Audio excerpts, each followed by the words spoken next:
Good evening मेरे प्यारे student. आज आप लोग को जीव विज्ञान कक्षा 12 की लेसन थ्री मानव जनन मानव जनन में पढ़ा रही थी। आज पढ़ाऊंगी आप लोग को सहायक ग्रंथि या एक्सेसरी ग्लैंड। बार्थोलिन ग्रंथियां यानी बार्थोलिन ग्रंथियां क्या होती हैं? बार्थोलिन ग्लैंड योनि के मुख के इधर उधर दो बार्थोलिन ग्रंथियां होती हैं। लैंगिक उत्तेजना के समय एक साफ लस्ल से द्रव का स्रावण करती हैं। यानी लैंगिक जब जनन होता है तो ये क्या करती हैं? एक लसलसा द्रव का स्रावण करती हैं जो योनि मार्ग को चिकना बनाता है, जिससे शिशन सरलता से गति कर सके। यानी जो मेल का शिशन है वो अच्छे तरीके से गति कर सके तथा योनि व गर्भाशय में शुक्राणु आसानी से आगे बढ़ सके। यानी योनि में क्या हो, जो योनि व गर्भाशय, चाहे योनि कहो चाहे गर्भाशय कहो, उसमें शुक्राणु जो हैं यानी जो शिशन का शुक्राणु है वो आसानी से आगे बढ़ सके।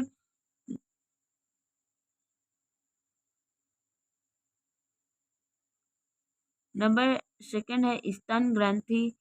मेमरी ग्लैंड कार्यशील स्तन ग्रंथि द्वारा सभी मादा स्तनधारियों का विशिष्ट लक्षण है।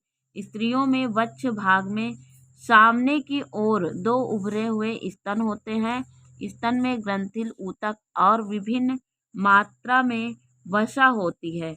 यौन अवस्था तथा गर्भाशय में स्तनों का आकार बढ़ जाता है। प्रत्येक स्तन का ग्रंथिल ऊतक 15 से 20 स्तनपालियों यानी मैमेरी लोबेस में विभक्त होता है। इनमें कोशिकाओं के गुच्छे होते हैं, इन्हें कूपिका कहते हैं। यानी उसमें क्या होता है? गुच्छा होता है, इसी वजह से उन्हें कूपिका कहते हैं। इन्हीं कूपिकाओं की कोशिकाओं से दुग्ध स्रावित होता है। यानी जो कोशिकाएं होती हैं, गुच्छे होती हैं, कूपिका होता है, उन्हीं के द्वारा दुग्ध स्रावित होते हैं। प्रसव के बाद कूपिकाएं एल्यूएली फैल जाती हैं। यानी वो क्या होती हैं? फैल जाती हैं। ये क्या है? कूपिकाएं हैं, फैल जाती हैं और दुग्ध का स्रावण शुरू हो जाता है। विभिन्न पालिकाओं से निकली वाहिनियां लैक्टिफेरस डक्ट बनाती हैं। यानी ये क्या है? लैक्टिफेरस वाहिनियां बनाती हैं। प्रत्येक स्तन में 15 से 20 लैक्टिफेरस वाहिनियां होती हैं। यानी जो लैक्टिफेरस डक्ट है वो क्या है? 15 से 20 लैक्टिफेरस होते हैं।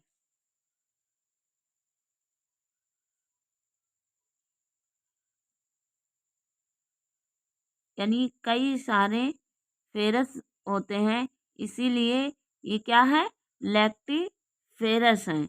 कई सारी वाहिनियां बनाते हैं। प्रत्येक स्तन में 15 से 20 लैक्टिफेरस वाहिनियां होती हैं, जो चूचुक नेपेल्स के शिखर पर एक पृथक छिद्र द्वारा बाहर खुलती हैं। यानी नेपेल्स के द्वारा क्या करती हैं? बाहर खुलती हैं, यानी यहाँ पर आकर खुलती हैं, जिससे दुग्ध स्तन से बाहर निकलता है। यानी दुग्ध जो होता है वो स्तन से बाहर निकलता है। प्रत्येक चूचुक के चारों ओर का क्षेत्र गहरे रंग का होता है। यानी गहरे रंग का होता है। इसे एरियोला या स्तन परिवेश एरियोला या स्तन प्रवेश कहते हैं, यानी इसे क्या कहते हैं, एरियोला या स्तन प्रवेश कहते हैं। नर मानव स्तनों का कोई कार्य नहीं होता है, यानी जो नर मानव में स्तनों का कोई कार्य नहीं होता है, यानी जो नर मानव है उसका जो स्तन होता है उसका कोई कार्य नहीं होता है। स्त्री में स्तन यौन अवस्था के अंतर्गत विकसित होते हैं, यानी जो स्त्री के स्तन है वो यौवन अवस्था के अंतर्गत विकसित होते हैं, यानी वो जब जवान होते हैं। एस्ट्रोजन, प्रोजेस्टेरॉन, प्रोलैक्टिन एवं वृद्धि हार्मोन की उपस्थिति में स्तन का विकास होता है, यानी जो स्तन का विकास होता है एस्ट्रोजन पाया जाता है, प्रोजेस्टेरॉन पाया जाता है, प्रोलैक्टिन पाया जाता है एवं वृद्धि हार्मोन की उपस्थिति में स्तन का विकास होता है। स्त्री में गर्भधारणा यानी प्रेगनेंसी के अंतर्गत स्तन का विवर्धन एंजेलमेंट होता है। स्तन का विकास पिट्यूटरी, अंडाशय, ओरी एवं प्लेसेंटा द्वारा स्रावित हार्मोन के प्रभाव से होता है। स्तन ग्रंथि से नवदुग्ध यानी कोलोस्ट्रम द्रव की थोड़ी सी मात्रा स्रावित होती है। शिशु जन्म के पश्चात कुछ दिनों तक इस दुग्ध में प्रोटीन व लैक्टोज व थोड़ी मात्रा में वसा होती है, यानी जब शिशु का जन्म होता है तो कुछ दिन के बाद दूध में प्रोटीन व लैक्टोज व थोड़ी मात्रा में वसा होती है। यह वास्तविक दुग्ध नहीं होता है। दुग्ध का स्रावण अग्रपीयूष ग्रंथि के प्रोलैक्टिन और ऑक्सीटोसिन हार्मोन द्वारा उत्दीपित होती है। यानी क्या होता है, जब बच्चा जन्म लेता है तो जो प्रोटीन या लैक्टोज की थोड़ी मात्रा में वसा होती है, वास्तविक दुग्ध नहीं होता है, यानी वो वास्तविक दुग्ध नहीं होता है। दुग्ध का स्रावण अग्रपीयूष ग्रंथि के प्रोलैक्टिन और ऑक्सीटोसिन हार्मोन द्वारा उत्पादित होती है। यौन आरंभ एवं द्वितीयक लैंगिक लक्षण, puberty and secondary sexual characters.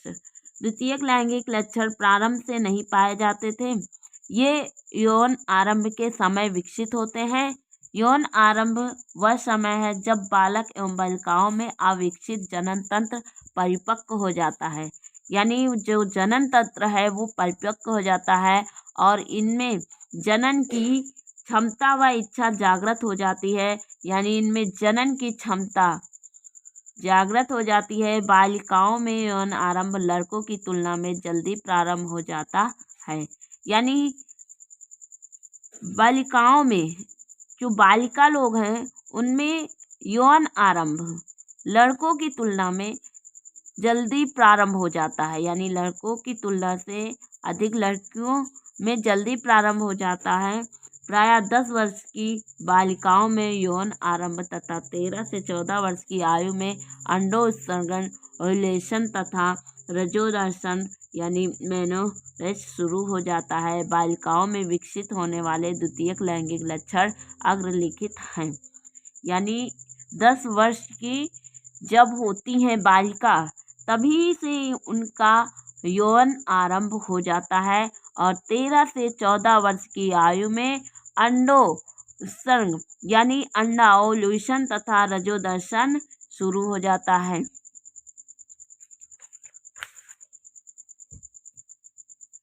जांघ, चेहरे तथा नितंबों पर वसा का जमाव हो जाता है। बाहरी जनन अंगों तथा स्तन ग्रंथियों का विकास हो जाता है, यानी बाहरी जनन अंग तथा स्तन ग्रंथियों का विकास हो जाता है। श्रोणि प्रदेश का फैलकर चौड़ा हो जाना तथा कूल्हे भारी हो जाना, यानी कूल्हा भारी हो जाता है और श्रोणि क्या होता है, फैलकर चौड़ा हो जाता है। अंडोत्सर्जन ओव्यूलेशन तथा आवर्त चक्र यानी मेंस्ट्रुअल साइकिल का प्रारंभ होना, कच्छिए एवं जघन बालों का उगना, चेहरे वक्ष आदि पर रोम नहीं उगते, यानी चेहरे और वक्ष पर यानी सीने पे आदि पर रोम नहीं उगते, यानी बाल नहीं उगते हैं। यौन आरंभ के समय लड़कियों में कुछ मनोवैज्ञानिक परिवर्तन भी आते हैं। स्वर तीव्र, बारीक एवं मधुर हो जाता है, यानी जो उनकी आवाज़ होती है वो सुरीली हो जाती है। FSLH एस्ट्रोजन प्रोजेस्टेरॉन के स्राव में वृद्धि होती है।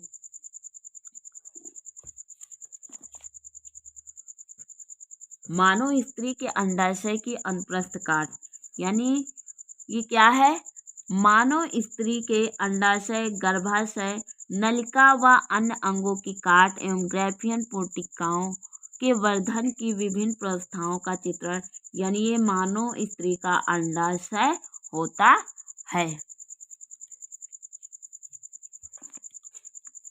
मानव स्त्री के अंडाशय की अनुप्रस्थ काट TS of female mammalian ovary. स्त्री में 2 अंडाशय होते हैं, यानी स्त्री में 2 अंडाशय होते हैं। प्रत्येक अंडाशय बादाम की आकृति, यानी बादाम की आकृति लगभग 3 सेंटीमीटर लंबा होता है। इसकी अनुप्रस्थ काट काटने पर इसमें निम्नलिखित संरचनाएं स्पष्ट दर्शित होती हैं। अंडाशय अंडाशयधर मीसोवायरम नामक आंत्रयोजनी द्वारा पृष्ठदेह भित्ति से जुड़ा रहता है। इस पर बाहर की ओर पतला घनाकार कोशिकाओं का बना उत्पादक स्तर पेरिटोनियम या जनन उपकला स्तर होता है। यानी इसमें क्या होता है? पेरिटोनियम को जो घना होता है, यानी पेरिटोनियम के द्वारा ये क्या होता है? जनन उपकला स्तर होता है।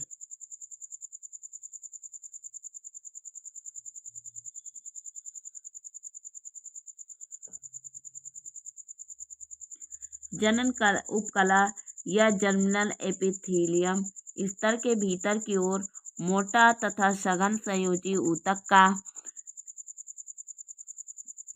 स्तर श्वेत कुंकच या ट्यूनिका एल्ब्यूजिनिया नामक स्तर होता है। यानी ट्यूनिका एल्ब्यूजिनिया नामक का जो है स्तर होता है। जनिक एपिथेलियम एवं तंतुमय संयोजी ऊतक फिब्रस कनेक्टिव टिश्यू, यानी फिब्रस कनेक्टिव टिश्यू को सम्मिलित रूप से पीठिका स्ट्रोमा, यानी पीठिका स्ट्रोमा कहते हैं। श्वेत कोलेजन, वाइट कोलेजन, यानी वाइट कोलेजन और पीले लचीले येलो इलास्टिक तंतुओं का बना एक जाल सा नेटवर्क स्थित होता है, यानी एक जाल जैसा नेटवर्क स्थित होता है जिसमें स्थान स्थान पर रुधिर वाहिनियां, लसिका वाहिनियां तथा तंत्रिका एवं पेशी तंतु स्थित होते हैं।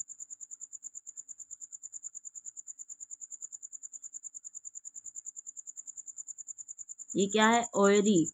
ये ओवरी लिगामेंट है, ये एट्रस है, ये राउंड लिगामेंट है। डिट्रॉयटेड फॉलिकल, ये डिट्रॉयड फॉलिकल है। क्रॉपस ल्यूटियम है। अभी आप लोग को इसके बारे में बताया जाएगा। यूट्राइन ट्यूब है, ये यूट्राइन क्या है? ये ट्यूब की तरह बनी है, ये यूट्राइन ट्यूब है।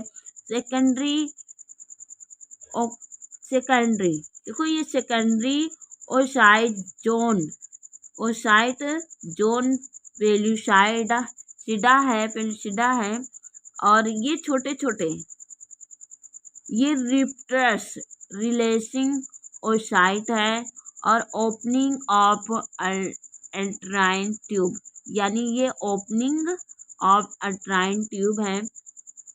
यहाँ पर कनेक्टिव टिश्यू, कनेक्टिव टिश्यू, ये क्या है, कनेक्टिव टिश्यू है। फॉलिकल सेल्स, ये है फॉलिकल सेल्स, यानी इसमें क्या है, फॉलिकल सेल्स हैं छोटे छोटे।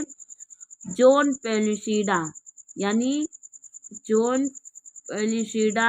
सेकेंडरी साइटी एंट्रम, यानी ये एंट्रम है और ये क्या है, सेकेंडरी और साइट है।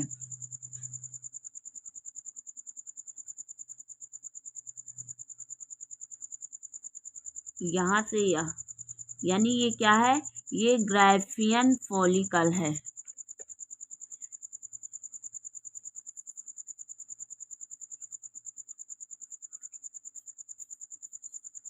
पीटिका स्पष्ट रूप से बाहरी चौड़े व हल्के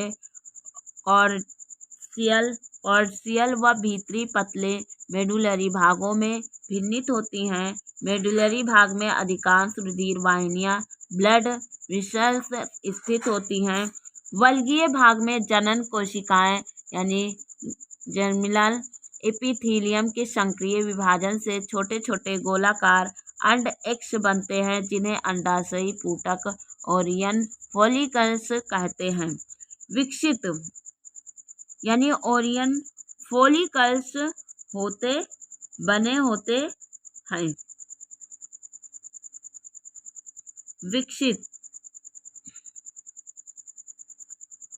विकसित पीठिका या पुटिकाओं यानी फॉलिसेल्स आप देख रहे हैं यहाँ पर, जो ये फॉलिसेल्स है। फॉलिसेल क्या होता है, इनका जो कार्य होता है, ये ग्राफियन फॉलिकल्स यानी ग्राफियन फॉलिकल्स कहते हैं। इनकी विभिन्न अवस्थाएं अंडाशयी स्ट्रोमा के भीतर दिखाई देती है, यानी स्ट्रोमा के भीतर दिखाई देती है। परिपक्व पुटिकाएं या ग्राफियन फॉलिकल्स में बाहरी स्तर मेम्ब्रेना ग्रेन्युलोसा तथा भीतरी कोशिकाओं के झुंड जैसा स्तर डिस्कस प्रोलिगेरस होता है। इसके अंदर एक गुहिका फॉलिकुलर कैविटी होती है, जिसमें गुहिका द्रव फॉलिकुलर फ्लूइड भरा रहता है। ग्राफियन फॉलिकल्स बड़ी होकर अंड कोशिका ओसाइट निर्मित करती हैं। इन्हें पोषी कोशिकाएं अट्रैक्टिव सेल्स घेरे रहती हैं। ग्राफियन फॉलिकल्स के अंदर की ओर से फटने से अंडाणु ओयम स्वतंत्र हो जाते हैं। अंडाणु ओयम असंकित अंडावरण या जोना रेडिएटा तथा पारदर्शी अंडावरण या जोना पेलुसिडा द्वारा घिरा रहता है, यानी जोना पेलुसिडा के द्वारा क्या होता है, घिरा रहता है, यानी ये जोना पेलुसिडा है। तो जोना पेलुसिडा से क्या होता है, घिरा होता है, यानी जो अंडाणु है, ओवम है, अंडाणु जो है ओवम है, वो असंकित अंडावरण या जोना रेडिएटा या तथा पारदर्शी अंडावरण या जोना पेलुसिडा द्वारा घिरा होता है, यानी जोना पेलुसिडा के द्वारा क्या होता है, घिरा होता है जो अंडा है। ग्राफियन फॉलिकल्स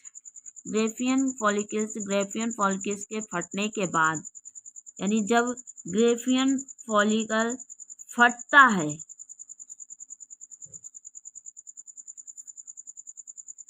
तो अंदर के स्थान पर पुटिका कोशिकाएं फॉलिकल सेल्स पीले रंग की ग्रंथि रचना कार्पस लूटियम बनाती हैं। यानी जो ग्राफियन फॉलिकल्स है, यानी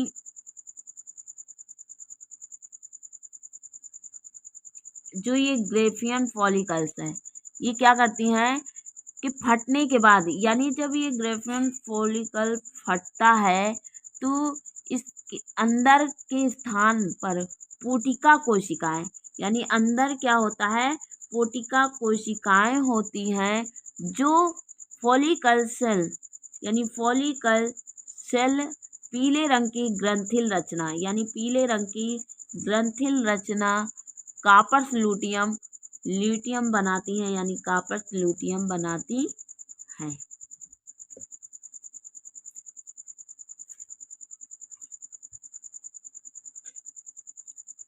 युग्म जनन गैमेटोजेनेसिस यह क्रिया केवल जनन ग्रंथियों गोनैड्स वृषण एवं अंडाशय में होती है।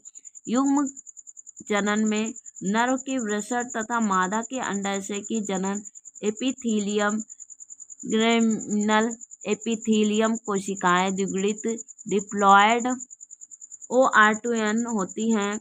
ये कोशिकाएं अर्धसूत्रण या हार्स विभाजन मियोसिस और रेडिएशन डिवीजन के फलस्वरूप ऐसी संतति कोशिकाओं का निर्माण करती हैं जिनमें प्रत्येक में गुणसूत्रों यानी क्रोमोसोम्स की संख्या आधी अर्थात अगुणित कोशिकाएं हैप्लॉइड रह जाती हैं। संताति कोशिकाएं युग्मक गैमेट्स कहलाती हैं और ये जंदो गोनैड्स में युग्मक निर्माण की प्रक्रिया युग्म जनन गैमेटोजेनेसिस कहलाती हैं। अतः नर जनन ग्रंथि अर्थात वृषण टेस्टिस में नर युग्मक के निर्माण को शुक्र जनन या शुक्राणु जनन स्पर्मेटोजेनेसिस तथा मादा जनन ग्रंथि या अंडाशय ओवरी में मादा युग्मक या अंड फीमेल गैमेट्स और ओवम के निर्माण की प्रक्रिया को अंड जनन या अंडाणु जनन ओजेनेसिस कहते हैं। यानी ओवरी में मादा युग्मक यानी जो ओवरी है अंडाशय है उसमें मादा युग्मक या अंड यानी फीमेल गैमेट्स और ओवम के निर्माण की प्रक्रिया को यानी ओवम के यानी जो युग्म है या अंड का निर्माण जो होता है उसे अंड जनन अंडाणु जनन ओजेनेसिस कहते हैं। शुक्राणु जनन नर मानव के वृषण यानी नर जो मनुष्य हैं मानव के वृषण टेस्टिस में शुक्राणु स्पर्म के निर्माण की प्रक्रिया को शुक्राणु जनन स्पर्मेटोजेनेसिस कहते हैं। यह क्रिया नर मानव में प्रजनन काल यानी ब्रीडिंग सीजन से थोड़ा पहले प्रारंभ हो जाती है। शुक्राणुओं का निर्माण वृषण की शुक्र जनन नलिकाओं सेमनीफेरस ट्यूब्यूल्स की जनिक एपिथीलियम जर्मिनल एपिथीलियम द्वारा होती है। शुक्राणु जनन के अंतर्गत निम्नलिखित व्यवस्थाएं होती हैं। नंबर फर्स्ट है पूर्व शुक्राणु का निर्माण यानी फॉर्मेशन ऑफ स्पर्मेटिड्स। पूर्व शुक्राणु का कायांतरण यानी metamorphosis of spermatids into sperm यानी उसका कायांतरण कैसे होता है। पूर्व शुक्राणु का निर्माण यानी फॉर्मेशन ऑफ स्पर्मेटिड्स जनन काल ब्रीडिंग सीजन प्रारंभ होने से कुछ समय पहले ही नर मानव में पूर्व शुक्राणु व स्पर्मेटिड्स के निर्माण का प्रक्रिया प्रारंभ हो जाती है। इसके अंतर्गत वृषण की प्राथमिक जननिक कोशिकाएं प्राइमरी ग्रेम सेल्स या अधिजनन कोशिकाएं प्रीमोर्डियल ग्रेम सेल्स सक्रिय होकर पूर्ण शुक्राणु का निर्माण करती हैं। इस संपूर्ण प्रक्रिया को स्पर्मेटोजेनेसिस कहते हैं। स्पर्मेटोजेनेसिस निम्न उप प्रस्थाओं में विभक्त किया जा सकता है।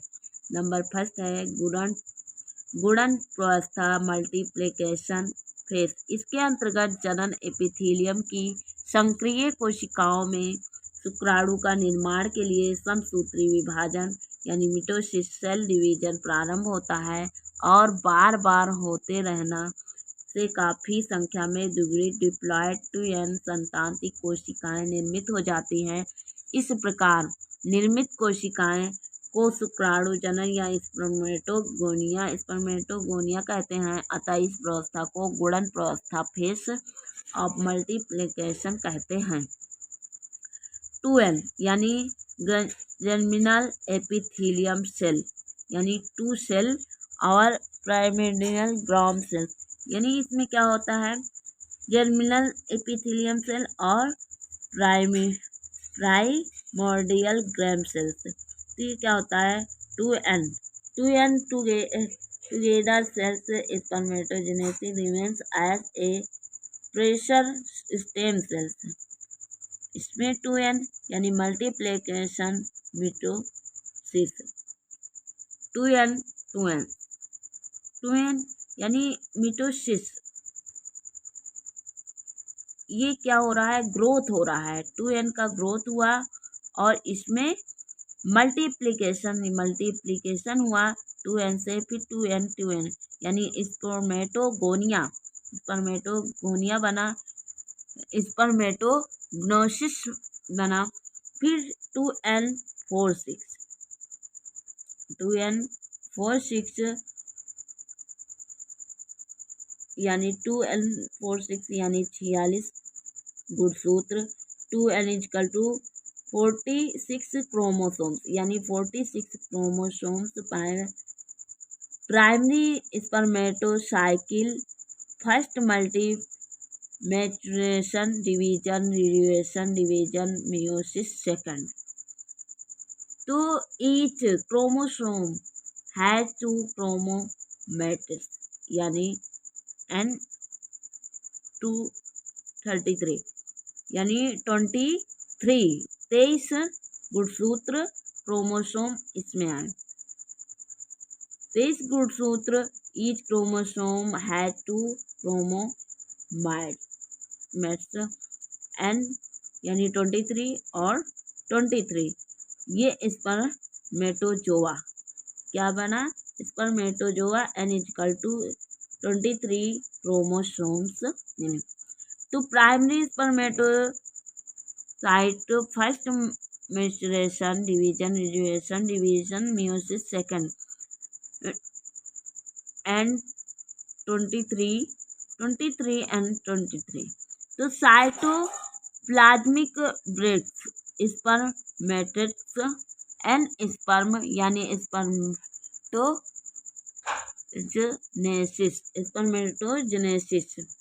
मानव पुरुष में शुक्राणु जनन की विभिन्न प्रवस्थाओं का चित्रीय निरूपण। नंबर 2 है वृद्धि प्रवस्था, ग्रोथ फेज, यानी जो ये ग्रोथ हो रहा है शुक्राणु जनन या स्पर्मेटोगोनिया पोषक पदार्थों को संचित या संग्रहित कर आकार में वृद्धि कर लेती हैं, यानी आकार में क्या होता है वृद्धि कर लेती हैं, जिन्हें पूर्ण शुक्राणु कोशिकाएं या प्राथमिक प्राइमरी स्पर्मेटोसाइट यानी प्राइमरी स्पर्मेटोसाइट कहते हैं। यानी इसे क्या कहते हैं जब ग्रोथ करता है तो इसे कहते हैं प्राइमरी स्पर्मेटोसाइट। अतः इस प्रवस्था को वृद्धि प्रवस्था फेज ऑफ ग्रोथ कहते हैं, यानी इस अवस्था को क्या कहते हैं फेज ऑफ ग्रोथ कहते हैं। परिपक्वन प्रवस्था यानी मैचुरेशन फेज, जब इन मैच्योर होते हैं, मैचुरेशन, डिवीजन, इक्वेट्रल, इसके अंतर्गत 2 उप विभाजन होते हैं।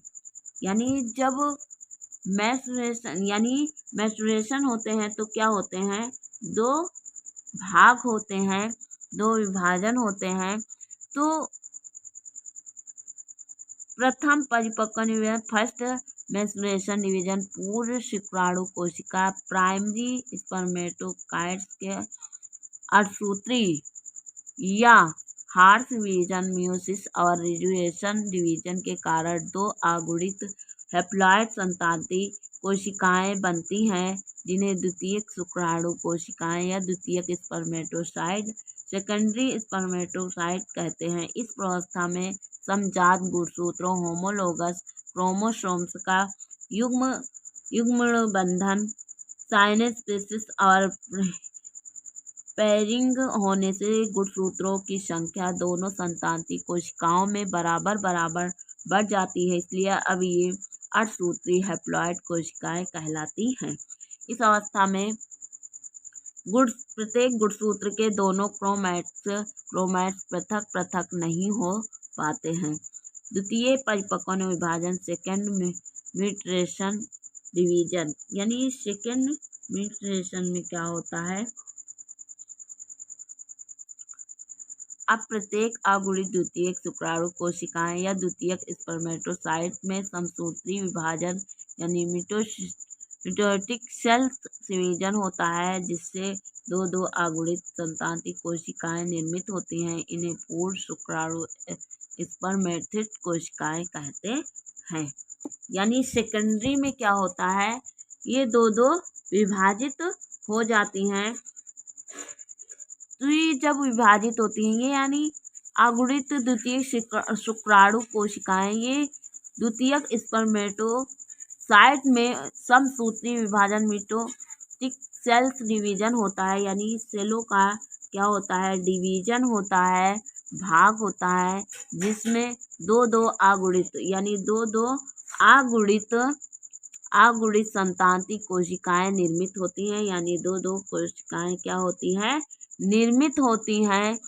इन्हें पूर्व शुक्राणु स्पर्मेटिड कोशिकाएं कहते हैं। इस प्रकार एक प्राथमिक शुक्राणु कोशिका में 4 पूर्ण शुक्राणु स्पर्मेटिड्स बनते हैं, यानी 4 शुक्राणु बनते हैं।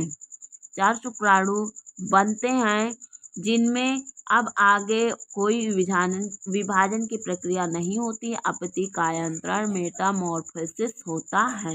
यानी 4 शुक्राणु बनते हैं।